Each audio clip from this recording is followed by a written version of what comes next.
오늘 레위기 11장입니다.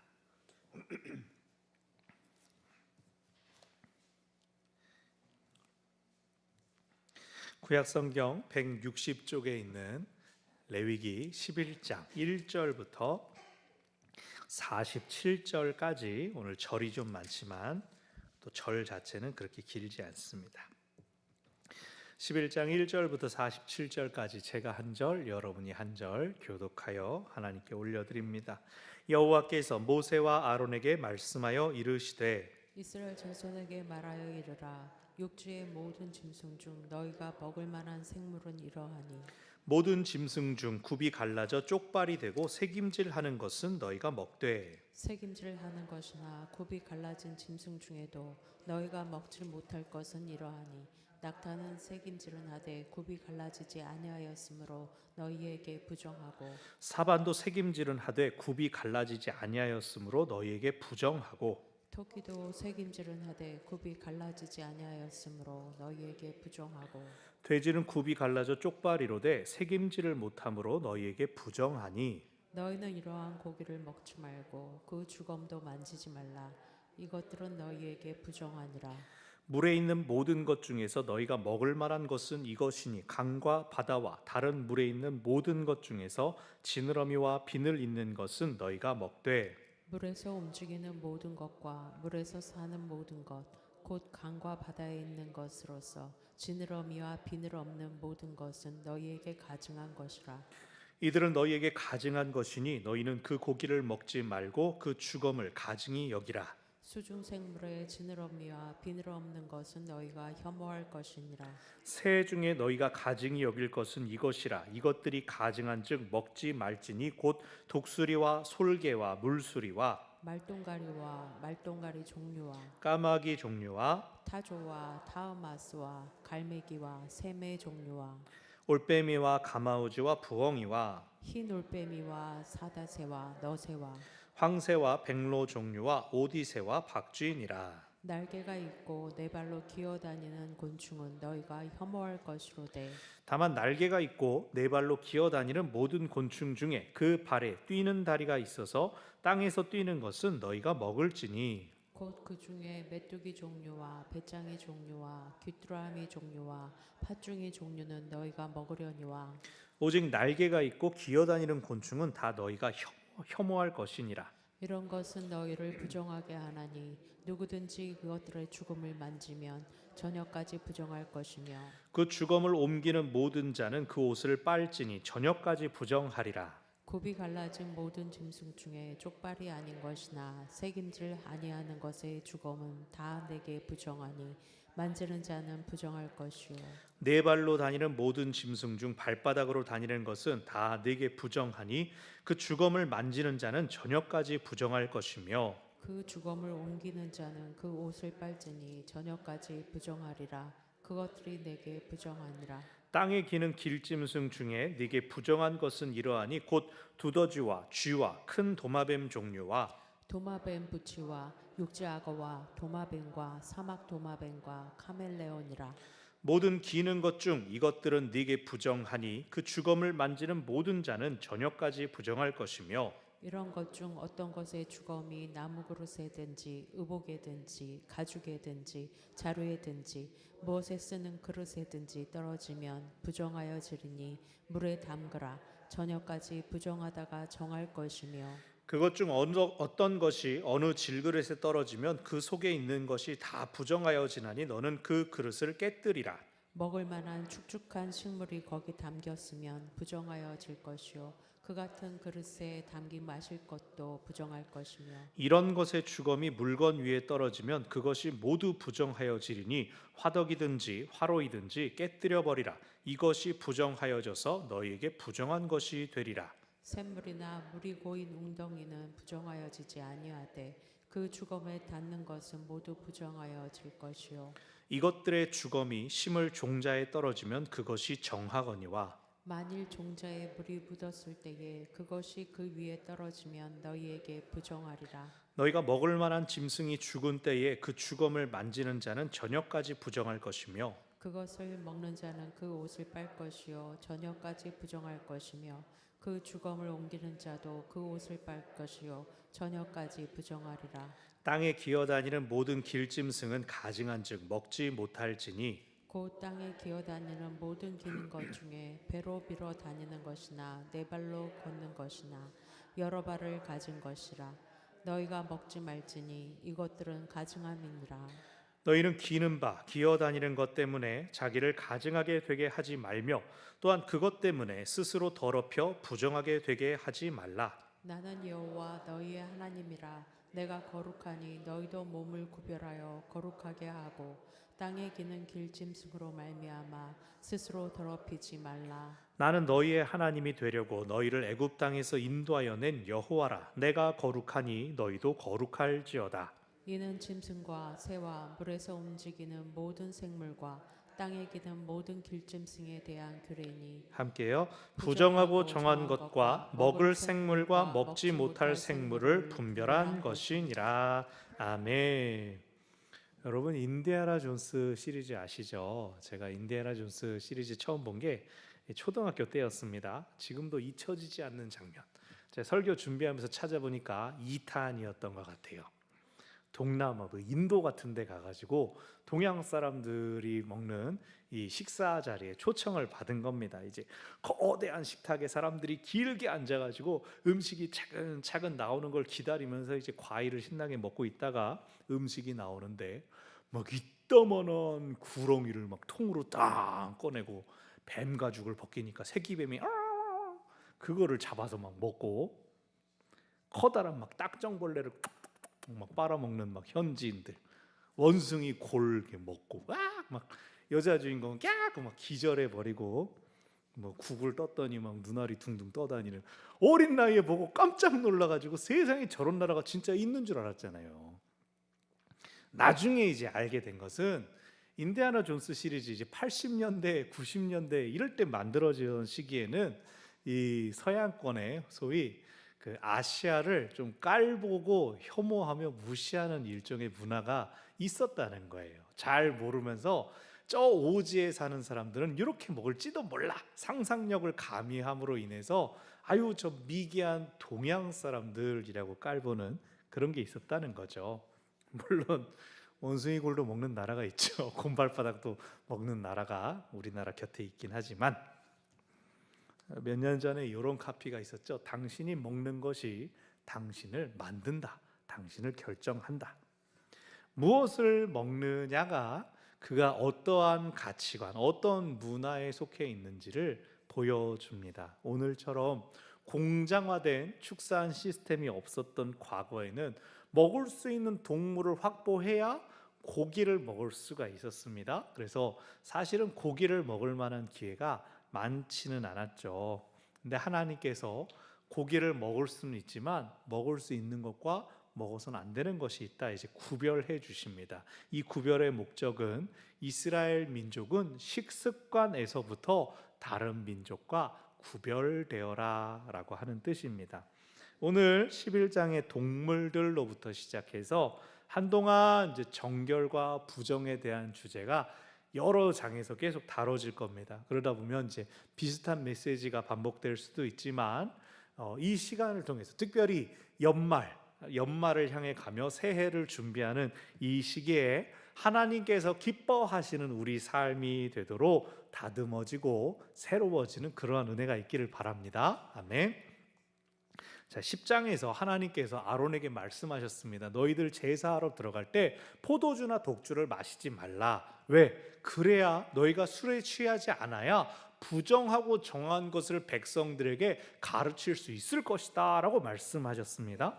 그리고 부정한 것, 정한 것이 이제 11장부터 15장까지 계속 나옵니다. 11장은 동물, 음식, 먹을 수 있는 동물, 또 12장은 출산했을 때 부정해지는 것에 대하여, 13장, 14장은 피부에, 옷에, 그리고 집에 생기는 오염, 아마도 곰팡이나 피부병이 아닐까 그때 가서 보죠. 또 15장은 생식기에서의 유출로부터 다양한 정결과 부정에 대한 규례들이 쭉쭉 나옵니다. 이 순서는 왜 먹는 거부터 해서 아기 낳는 거, 또 피부, 집 이런 식으로 갔을까? 이 부정이 어느 정도 기간 동안 영향을 주느냐에 따라 나오고 있습니다. 음식으로 인한 부정이 됐을 때, 먹지 말란 것을 먹었을 때의 부정은 몇 시간 이내에 해소할 수가 있습니다. 오늘 본문에서 주검을 만진 자는 저녁까지 부정하리라 라고 하는 언급들이 있었죠.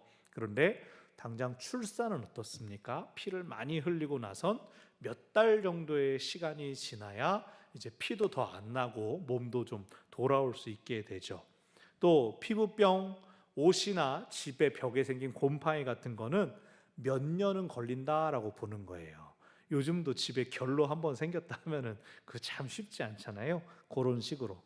또 이제 15장에 나오는 생식기에서의 유출, 하혈하는 것, 이런 것들은 사람이나 병증에 따라 빨리 낫기도 하지만 또 오래 가기도 하죠. 신약의 복음서에 12해를 혈루증을 앓던 여인이 나오는 것처럼 이러한 부정을 해소하는 절차에 하나님께 나와 희생을 드려야 했기 때문에 레위기는 제일 먼저 희생 제사들을 다양하고 많이 설명을 했던 거죠. 그리고 여기 11장부터 15장까지 정결한 것, 부정한 것을 계속 언급하는 것은 16장에 가면 나오는 대속죄 일과 연결됩니다. 백성들이 일상을 살다가 겪을 수 있는 모든 부정에 대한 요소를 확인할 때 그들이 대속죄일을 맞이하며 나는 죄 지은 거 평소에 없는데요 라고 하는 사람조차도 어떤 면에서 내가 정결하지 못했겠구나 라고 깨닫게 해주는 것이죠. 제가 얼마 전에 미시나 세미나에 참석했었습니다. 한번 이 얘기도 한번 드렸는데 여기 우리 성경에서는 정결 아니면 부정, 이렇게 모 아니면 도 딱 떨어지는 것처럼 표현하고 있는데 지금 유대인들에게는 이 율법으로부터 해서 계속 발전해 온 부정이 한 6단계가 있다라고 해요. 일반적으로 말하는 부정이 있지만 좀 약한 부정이 있고 좀 부정보다 조금 심각한 부정을 히브리어로는 부정의 아버지, 또 부정의 아버지의 아버지 뭐 이런 식으로 해가지고 강도 높은 부정, 심각한 부정이 있고 조금 뭐 그럴 수 있지, 그냥 상태만 부정이라고 하고 그것이 뭐 죄를 지었다든가 이렇게 하지는 않는 그런 부정들이 있다고 합니다. 이 단계의 기준도 이 부정이 얼마나 영향력이 있는가 그걸로 본다고 합니다. 여러분 그 4장에서 우리가 살펴본 속죄제 기억나십니까? 왜 대제사장은 숫송아지고 이스라엘 백성도 숫송아지고 또 족장은 순념소고 이렇게 이 재물이 점점 작아지는지 기억나세요?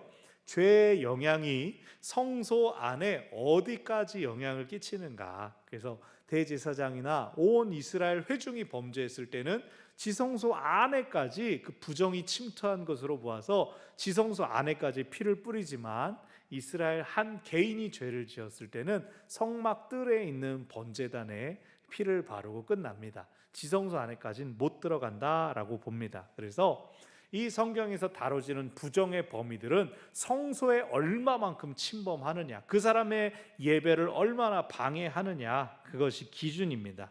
그래서 이후에 율법의 가르침이 토라가 율법이죠. 그게 미시나 그리고 우리가 알고 있는 탈무드로 계속 발전하고 세분화되면서 만약에 성전에 당장 갈 일이 없다면 다소 부정할 수도 있다라고 하는 부정의 상태가 꼭 지금 당장 해소해야 돼, 어떻게 막 속죄제를 드려라고 하지 않아도 되는 일상의 부정도 있다.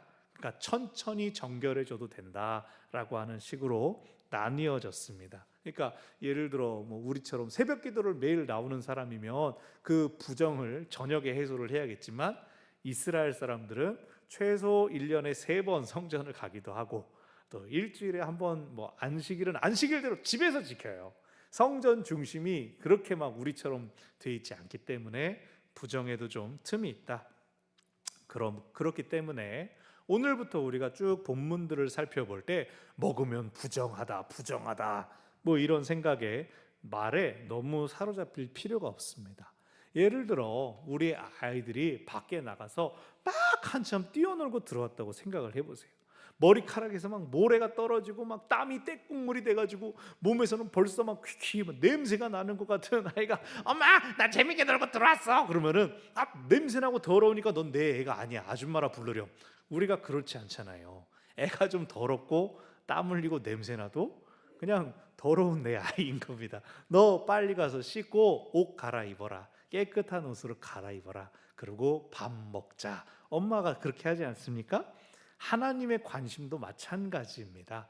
부정을 해소하는 데 하나님의 관심이 있지 정결을 해야 된다 막 압박하려고 하는 것은 아닙니다. 우리가 그것을 기억하며 본문을 살펴보겠습니다. 자, 하나님께서 노아의 홍수 이후에 너네 이제는 고기를 먹어라 풀처럼 고기를 먹어라 허락하시면서 창세기 9장 2절에 땅의 모든 짐승과 공중의 모든 새와 땅에 기는 모든 것과 바다의 모든 물고기를 너희 손에 붙였다라고 나옵니다.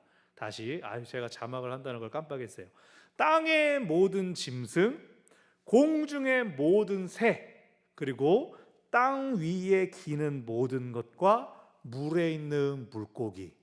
지금 하늘의 새 그리고 땅에 그냥 땅 위를 좀 걸어 다니는 네발 짐승들, 땅을 기어 다니는 뱀 같은 친구들, 곤충들, 그리고 물에 사는 바다의 고기, 네 종류 짐승의 분류가 이 창세기 9장에서 나타나는데 오늘 본문에도 그 동물이 사는 곳에 따라 네 가지로 나눠집니다. 2절부터 8절까지는 육지, 땅에 사는 짐승, 9절부터 12절은 물에 사는 물고기, 13절부터 19절까지는 공중을 나는 새, 20절부터 23절까지는 땅바닥을 기는 짐승들, 또 공중을 나는 곤충들 이렇게 나옵니다.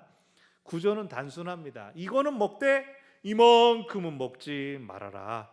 요만큼 먹으면 충분하다라는 거예요. 왜 먹지 못하는가도 간단하게 나옵니다. 여기에 우리가 방금 읽었지만 엄청나게 많은 동물이 나와요. 막 토끼도 나오고 뭐 사반도 나오고 뭡니까 무슨 한 번도 불러보지도 않을 뭐 사다새, 너새 뭐 이런 새들도 나오는데 사실 이 새들이 정확히 어떤 새다, 어떤 동물이다라고 하는 걸 명시하려는 수많은 시도가 수백 년 동안 있어 왔지만 그것은 오늘날 큰 도움이 되지 않습니다. 왜?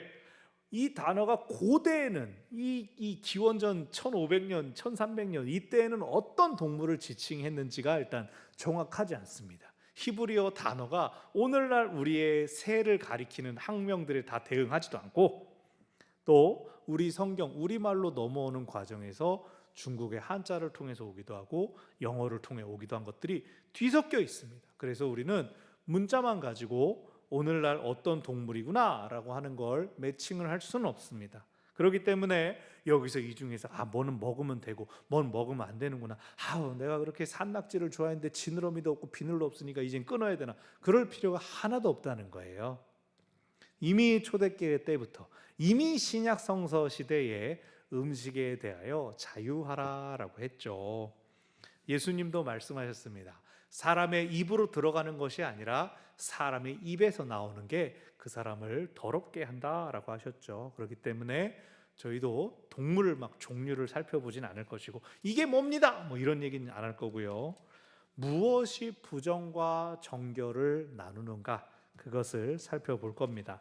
자, 다시 여기 나오는 모든 동물들은 먹을 수 있냐 없냐, 이게 관건입니다. 어떤 동물 부정하다라고 말하는 건 먹지 말아라, 안 먹기 위해서 부정하다라고 하는 거죠. 3절, 굽이 갈라져서 쪽발이 되고 새김질을 하는 것은 먹을 수 있는 정한 동물입니다. 여기 왜 굽이 갈라진 동물이냐?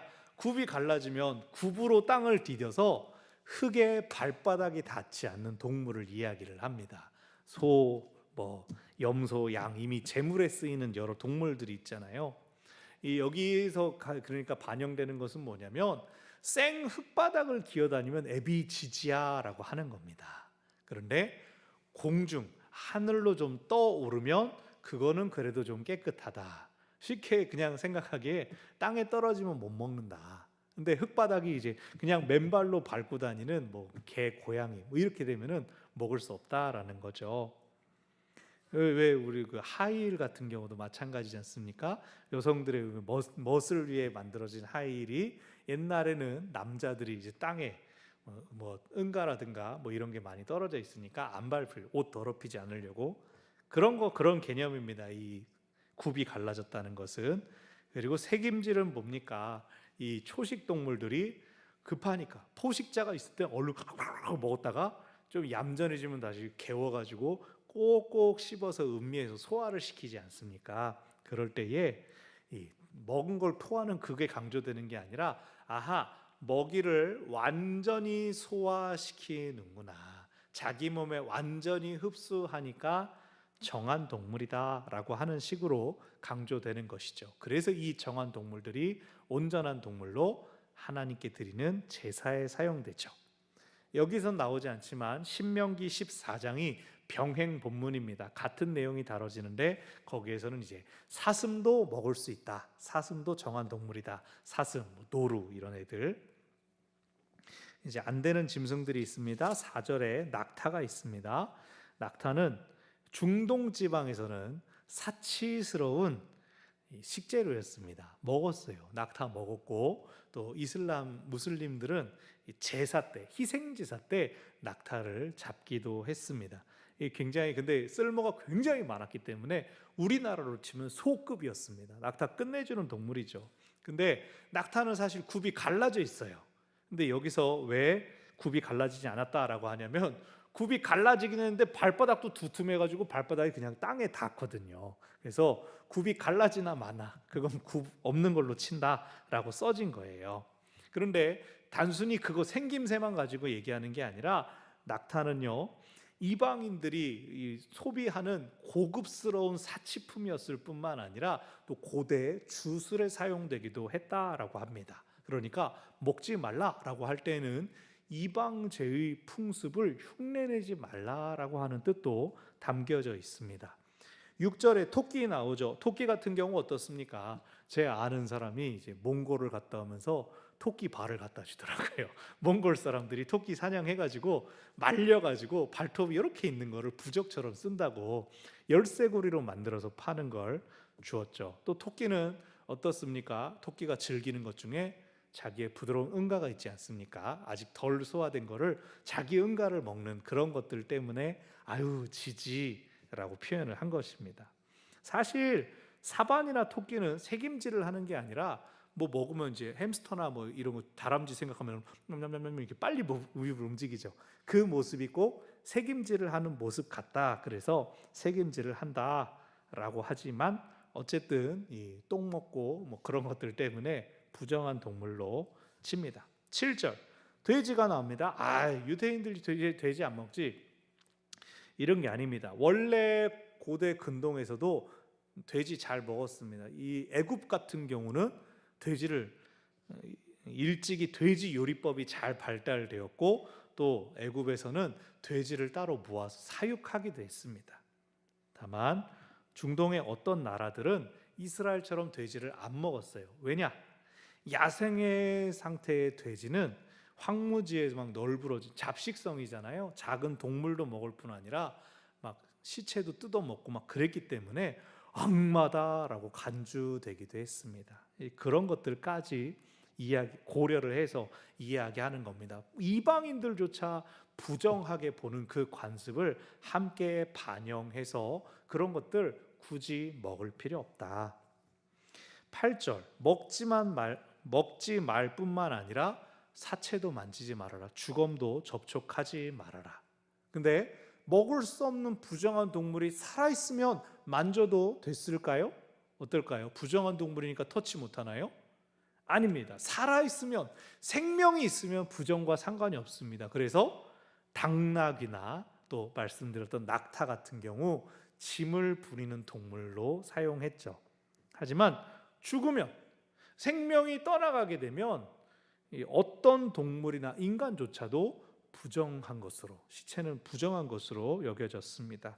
이제 9절부터 물에 사는 동물입니다. 강이든 바다든 상관없고 먹을 수 있는 기준은 지느러미와 비늘이 있을 것. 그것이 이제 물고기, 어떤 학자는 왜 지느러미와 비늘을 얘기했냐면 그것이 이동하기에 적합한 기관들이기 때문이라고 말하기도 합니다. 근데 고대 사람들이 바다 나가서 물고기 잡는 어부들이 아니었다면 물속에서 정확히 어떤 일이 일어나는지 다 알지 못했기 때문에 그냥 그들이 생각할 때 물고기 하면 지느러미가 있지 비늘이 있지라고 하는 것이 물고기의 표준이 되었을 것 같습니다. 그래서 여기에서 무는 먹고 참치 먹어라 뭐 이런 얘기 따로 나오지 않고 낙지 먹지 말아라 그렇게 언급 나오지 않습니다. 왜냐하면 사막을 떠돌아다니는 유목민들 이스라엘 사람들이 다 알아들을 수도 없기 때문에 그냥 신명기도 마찬가지입니다. 사막에서 40년을 떠돌았어도 물고기 구경하기가 쉽지가 않으니까 뭐 먹어라 뭐 말아라 하지도 않습니다. 그리고 역시 11절에 주검은 가증한 것으로 여겨라. 그냥 부정한 정도가 아니라 혐오스러운 것으로 여겨서 조심해라 닿지 말아라. 13절부터 공중의 새입니다. 새의 이름이 제일 많이 열거가 되는데 아마 비교적 크기가 작아서 잡기 쉽지 않았을까. 그래서 많이 잡았기 때문에 이 새들의 명단이 쭉 열거되는 것으로 보입니다. 이 목록에 나오는 새들은요, 제일 처음에 나오는 독수리, 솔개, 수리 이런 친구들부터 해서 대부분의 새들이 광야, 황무지에 살면서 먹이는 시체, 사체나 썩은 고기들을 먹었습니다. 독수리가 그렇죠. 그래서 부정한 것을 먹으니까 이 새들도 부정하다라는 것이죠. 또 이방 풍습에서는 유령, 악령과 이 새들을 연결짓기도 했다고 합니다. 얼마 전에 할로윈 때 보통 나오는 동물이 올빼미, 부엉이 같은 경우가 많이 있었죠. 또 이들은 야행성, 낮과 밤이 바뀌었다는 점에서도 사람이 좀 접하면 안 될 부정한 동물로 여깁니다. 20절 곤충과 이제 작은 육상 동물이 나오는데 21절 날개가 있고 네 발이 있으며 땅에서 뛰는 것은 먹을 수 있습니다. 땅바닥에 계속 붙어 있는 게 아니라 땅에서 뛰어서 공중에 떠오를 수 있으면 걔는 먹어도 되는 곤충이라고 했다는 거예요. 메뚜기라든가 그런 거. 여기 왜 네 발이라고 했을까? 네 발과 뛰는 다리 뭐 이렇게 나왔는데 잘 몰라서 그랬겠거니라고 그냥 생각합니다. 어떤 학자는 더듬이도 다리인 줄 알고 네 쌍으로 친 게 아니냐 여러 이야기가 있는데 뭐 상관없습니다. 어쩌면 이제 또 곤충 같은 경우는 크기가 작았고 뭐 메뚜기 때 애굽 재앙 중에도 하나가 나오기도 하죠. 그런 거는 뭐 일상적으로 먹어왔던 거는 또 굳이 동물 벌레는 많은 규제를 하지 않는 것으로 보기도 합니다. 근데 23절에서 날개가 있는데 기어다닌다? 그것은 날개를 가지고 날아다니지 않는, 날개를 쓰지 않는, 제 용도에 맞게 사용하지 않는 곤충은 부정하다, 혐오할 것이다 라고 할 정도로 심하게 표현합니다. 24절부터 28절까지는 주검을 만지며 부정해진다라고 하는 게 또 나오죠. 살아있을 때 안 먹으면 괜찮은 겁니다. 먹으려면 또 죽여야 되고 그러면 부정해지는 것이고 하는 거죠. 그러나 또 뭐 당장 저 어렸을 때도 80년대에 갖고 놀다가 실수로 이제 뭐 벌레 같은 거 막 깨트리고 죽이고 그러면 주검을 만지는 일이 되는 것이죠. 그러니까 유희를 위해 함부로 죽이는 것도 하지 말아라라는 것입니다. 대신에 25절 주검을 옮기는 자, 뭐 길에 있다든가 불가피하게 이제 죽은 짐승이 뭐 어디에 있어서 치울 경우는 옷을 빨고 저녁까지만 부정합니다. 저녁이 지나고 나면 그 부정이 저절로 해소되는 일반적인 단계보다 하위의 부정, 몇 시간짜리 부정이 여기 나오는 거예요. 시간이 지나고 나면 밤만 지나면 성전에도 나아갈 수가 있었습니다. 29절 30절 땅에 기는 부정한 동물들, 땅에 떨어지면 지지라고 했죠. 두더지, 쥐, 뭐 뱀 종류. 32절 이후로는 그럼 그 부정이 어떻게 영향을 끼치게 되느냐. 32절 그 사체가 그릇에 떨어지면 나무 그릇의 경우는 이제 물에 담거라. 저녁까지 부정할 것이다. 약한 정도의 부정이 있다. 근데 33절 질그릇일 경우, 토기일 경우는 깨뜨려라. 그건 못 쓴다, 부정해진다라고 합니다. 나중에 이제 15장에서 이런 얘기들이 더 자세하게 나오게 되는데 아마도 이 흙으로 만든 그릇은 스며들기 때문에 위생상의 문제 때문에 그냥 깨뜨려 버려야 된다라고 하고 나무 그릇은 이제 물로 씻으면 된다라고 하네요. 비슷하게 34절에서 축축한 식물, 축축한 음식이 담겨져 있고 뭐 동치미 이런 거 있었으면 그거 다 부정해졌으니까 다 갖다 버려라. 35절 화덕이나 화로 같은 경우도 깨뜨려 버려라. 이 유대인들 가옥에는 한 2개 정도의 화구를 올릴 수 있는 조그만한 흙으로 만든 화로가 있었습니다. 그거 간단한 거니까 깨뜨리고 새로 만들어라 라고 이야기를 합니다. 즉 사람의 음식이 조리되는 곳에 사체가 떨어져서 그 위생상의 문제가 생기는 것을 조심해라 라고 하는 겁니다. 근데 이제 재밌는 게 있어요. 36절 샘이나 물이 고여있는 웅덩이는 부정해지지 않는다. 이게 무슨 뜻이냐면 속에서 새로운 물이 계속 솟아나오기 때문에 자연스럽게 정화된다. 그래서 그 샘에 떨어진 건 그냥 사체만 치우고 다음날 정결해진다. 37절 종자, 그냥 종자에 떨어지는 건 닿는 건 괜찮지만 38절 물이 묻었을 때 아마 발화를 위해 발화시키려고 물에 적셔 두었을 때에는 부정이 옮는 상태가 됩니다. 그러니까 마른 상태에서는 부정이 옮기지 않는데 물, 습기를 머금었을 때 부정이 전염된다라고 보는 것입니다. 41절, 42절 다시 기어다니는 길짐승들이 언급됩니다. 땅을 배로 밀고 다니거나 뱀처럼 혹은 다리가 너무 많으면 가증한 것이라고 합니다. 다리 2개나 4개만 있으면 되지 막 지네처럼 샤르르르르 그렇게 할 필요가 없다는 겁니다. 하나님이 정하신 섭리에 미달되어서 다리가 없거나 혹은 과해버린 것, 넘치는 것은 부정한 것이라고 보는 겁니다. 뭐 창세기 3장에 뱀이 저주를 받을 때 배로 기어다니는 게 저주다 하나님이 그러셨으니까 뱀은 도저히 먹을 수가 없는 것이죠. 결론적으로 이제 44절부터 왜 거룩하라고 하냐? 하나님이 거룩하시기 때문에 너희도 구별되어라 라고 하나님이 요구하십니다. 45절 이 하나님을 섬기는 사람들은 의식적으로 몸을 구별하여 거룩하게 해야 합니다. 이 땅에 기어다니는 것들을 멀리 해야 됩니다. 47절 부정하고 정한 것, 먹을 것 먹지 못할 것을 분별하는 것이 10장에서 말씀하신 제사장들이 가르쳐라 라고 하는 내용입니다. 그래서 광야에 있는 그들이 너무나 배고프고 먹고 싶어서 잡아먹을 수는 있었지만 닥치는 대로 다 잡아먹지 말고 이제 어떤 것들은 가려라 라고 하는 기준을 주셨습니다. 말씀드린 것처럼 오늘 본문부터 이스라엘 백성들이 삶에서 지켜야 될 정결과 부정이 쭉 연결됩니다. 왜 정결한 삶을 살아야 하느냐? 2가지. 첫 번째, 정결한 삶이 하나님의 구원 섭리이기 때문입니다. 하나님의 구원은요, 세상의 힘과 지배로부터 약한 자들을 택해서 건지시는 것이었습니다.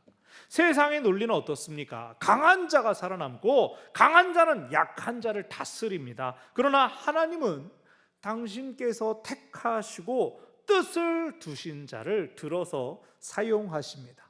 이스라엘은 아브라함 때로부터 내려온 약속을 가진 사람들입니다. 애굽에서 구원받은 것은 하나님이 그들에게 가나안 땅을 주셔서 번성하게 하겠다라고 하신 약속 때문이었습니다. 그들이 특별히 거룩했거나 그들이 강할 수 있는 가능성을 가지고 있어서가 아니라 하나님이 그렇게 하기로 약속을 하셨기 때문에 그 약속을 지키기 위해 일을 이루셨습니다. 그러니 하나님의 구원 섭리를 따라 그들은 하나님의 구별되심을 본받아야 하는 것이죠. 그러므로 세상의 가치관과 원리를 거부하고 하나님의 뜻을 따르는 것이 맞습니다. 제가 여러 번 여러 형태로 말씀드리는 것이 우리는 종교인이 되지 말아야 한다는 것입니다. 많은 사람들이 이 시대의 많은 사람들이 종교와 신앙까지도 자신을 드러내는 수단으로 사용합니다. 내가 교회에서 직분자라고 하면, 내가 교회에서 막 이런 모두 하고 봉사해요 그러면 내 신앙이 더 인정받겠지? 나 거룩한 사람으로 보이겠지? 라고 이용하는 사람들이 우리 교회는 없기를 바랍니다. 있어요. 정치인들 선거철만 되면 교회 돌아가며 방문해가지고 광고 때 자기 인사하고 있잖아요. 예배하러 가지 않습니다. 하루에 3군데 4군데씩 도는 그런 정치인들이 얼마나 많습니다. 자기 얼굴을 드러내기 위해서 그 앞에서 명함 나눠주고. 얼마 전에도 교회로 연락이 오는 겁니다. 어디 신우회라고, 나도 어디 안수집사라고 자기소개를 하면서 우리 예배가 끝난 다음에 자기 물건을 홍보할 시간을 내달라고 하는 겁니다. 내가 포스터는 붙여주마, 그러나 예배 끝나고 뭐 할 생각 하지 말아라. 그 전화를 끊었는데 한 번은 주일날 누가 찾아왔습니다. 목사님 계십니까? 선물을 주면서 뭐 부탁을 또 하는 거예요. 예배 끝나고 축도 끝나고 잠깐만 시간을 주시면 뭐 행사를 안 된다고. 막 자기도 뭐 집사라고 하더니 안 된다고. 뭐 주일날은 생각하지 마시라고. 그랬더니 선물을 다시 챙겨가지고 뒤도 안 들어가더라고요. 여러분, 예배를 통하여, 교회를 통하여 내가 드러난다? 그럼 종교인인 겁니다. 하나님을 드러내는 신앙인이 되고 우리를 통해 하나님이 드러나는 그리스도인 되시기를 바랍니다. 하나님을 드러냄으로써 하나님의 섭리에 합당하게 정결한 우리가 되기를 바랍니다. 아멘. 두 번째, 정결한 삶은 거룩한 삶입니다. 오늘 본문에 나오는 동물들, 특히 이 새들의 여러 이름들은 당시 사람들이 얼마나 자연에 관심이 많았는지를 보여주는 것이죠. 우리는 모르지만 자기들끼리는 이거 뭔 새 다 알았을 거라고요. 그런데 자연 자체에 대한 관심을 가진 게 아니죠. 우리를 둘러싼 지구에 관심을 가진 게 아니라 음식, 마트 가서 오늘은 무슨 새 먹을까? 이런 먹거리로 보았다는 거죠. 하나님이 이런 것만 먹어라, 이런 건 먹지 마라, 왜 말씀하셨습니까? 여태는 다 잡아먹은 거예요.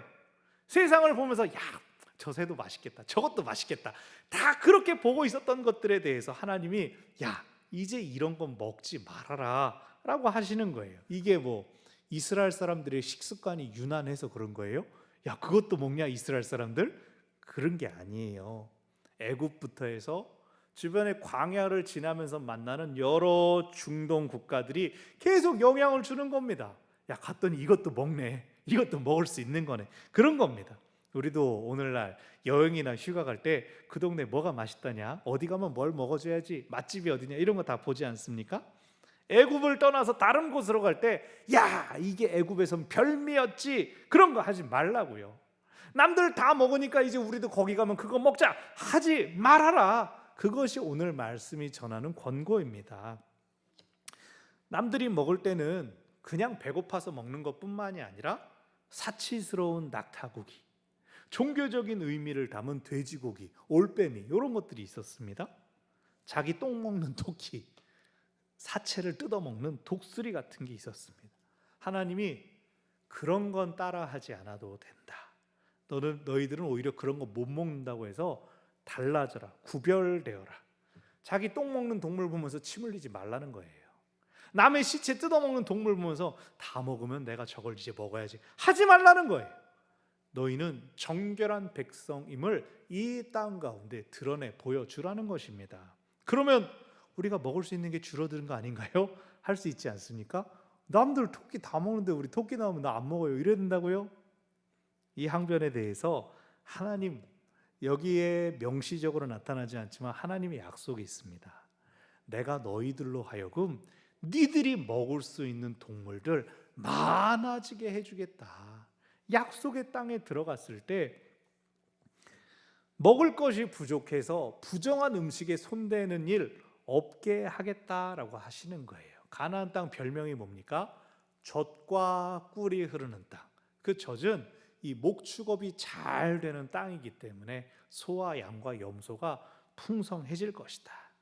결국 음식에 대한 제한은 하나님의 공급하심에 대한 신뢰로 이어집니다. 우리는 하나님께서 금하신 것들을 지킴으로써 우리의 세상 걱정 근심으로부터 자유로워지는 것이죠. 아니 먹을 거 다 못 먹으려면 우리 어떻게 삽니까?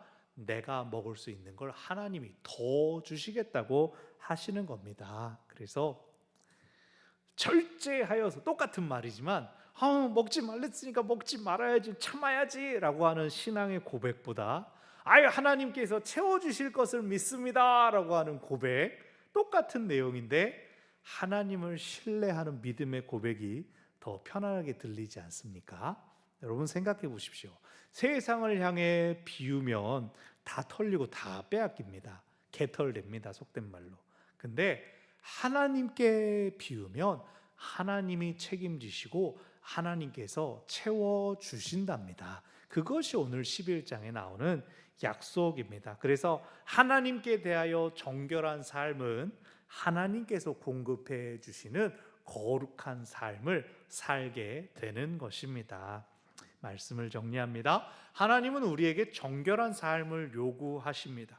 우리의 정결한 삶은 하나님께서 정하신 방식을 따르는 것이면서 그것을 통해 우리가 하나님께 속했음을 고백하고 드러내는 것입니다. 물론 오늘 우리가 먹는 것으로 자신을 구별하고 있지는 않지만 우리의 삶도 사실은 하나님 아닌 것으로부터 무수히 많은 도전과 미혹들을 받고 있지 않습니까? 하지만 우리는 우리를 부르시는 하나님의 음성에 귀를 기울여서 세상과 다른, 세상에서 구별되는 거룩한 삶, 정결한 삶을 사시기를